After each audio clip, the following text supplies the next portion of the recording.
Good evening. Forget the chocolate eggs. Sydney got what it really wanted this Easter Sunday as Prince George stole our hearts at Taronga Zoo.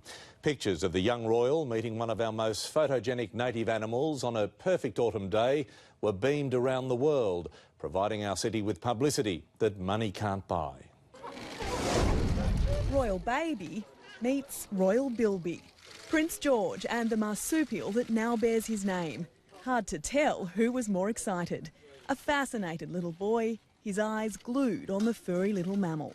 William coaxed the bilby to feed from a bowl as George strained to get a better look.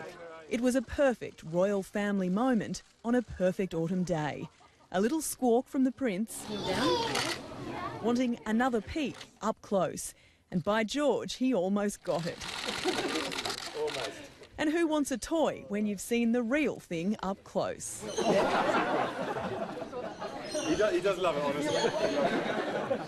This is George's first official function, the Bilby Enclosure and Breeding Program named in his honour. Kate unveiled the plaque that bears George's name. Clearly, her son doesn't like playing second fiddle. The royals might have been getting the royal treatment, but they were enjoying it like any other young family. A kiss on the cheek for George from a very tender dad. The youngster in a baby blue shirt and dark blue shorts. Kate was in a pale yellow sunfrock, William casual and relaxed in rolled up shirt sleeves. But all babies need a nap, leaving mum and dad free for a different kind of feeding time with the tree kangaroos. All before a huge crowd, Taronga packed to capacity. For once, the animals weren't the main attraction. A sight to remember, William and Kate hand-feeding giraffes. They could barely keep the carrots coming fast enough. At the native bird show, there were swooping hawks. That's a very long landing gear. And brolgas and galahs. Big grins. Nerve-wracking to see the royal couple. What did you think? Kate looked really pretty in her dress, like always. She always wears nice dresses. Even a cheeky echidna or two.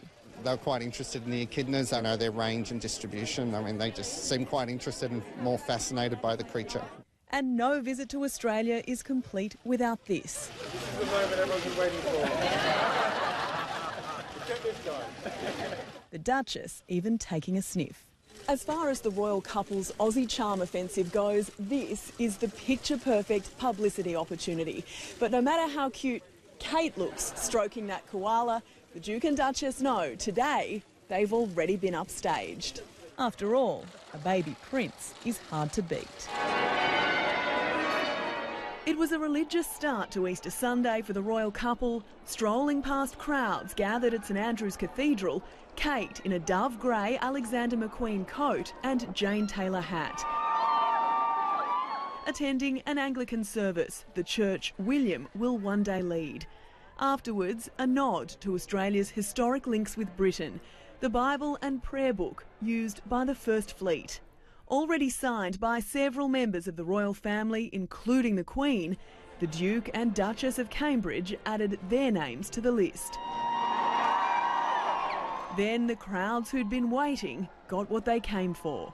A photo, a moment, a brief handshake with William and Kate before they were whisked away again for a private lunch. Last night, after a big day in Brisbane, the royal couple were just like any other rugby-loving pair. Snuggled up, William sipping a beer as they watched the New South Wales Waratahs beat South Africa's Bulls. A Saturday night in Sydney without fanfare. Official duties over, the chance to simply be tourists for a change. But there's no doubt today will always hold a prized place in the royal family photo album. George will go on to open bridges and schools, shake hands with thousands, and one day be a king. And it all started with his first official duty on an Easter Sunday with the bilbies at Sydney's Taronga Zoo. And Jane joins us now from the zoo. Jane, it could not have been a better day. It was perfect, Peter. This visit is all about William and Kate connecting with Australians, and they certainly did that today. But it's also about selling Australia to the world, and the combination of our amazing wildlife and that sparkling harbour would have won more than a few admirers today.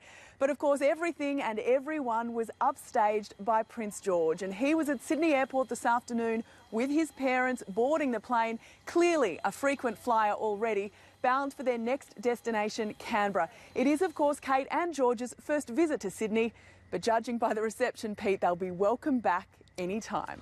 That they will. Jane, thank you. Reporter Ellie Walsh is in Canberra. I want to go to her now. Ellie, the royal trio arrived a short time ago.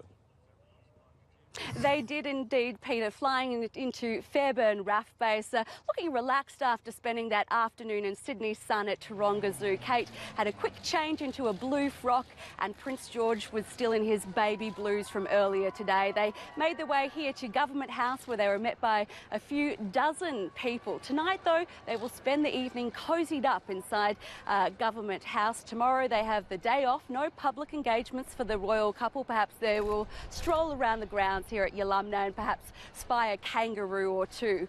On Tuesday, though, Peter, they will make their way to Uluru, where they will have a day trip to the Red Centre, where Prince William first visited when he was just a baby. Peter?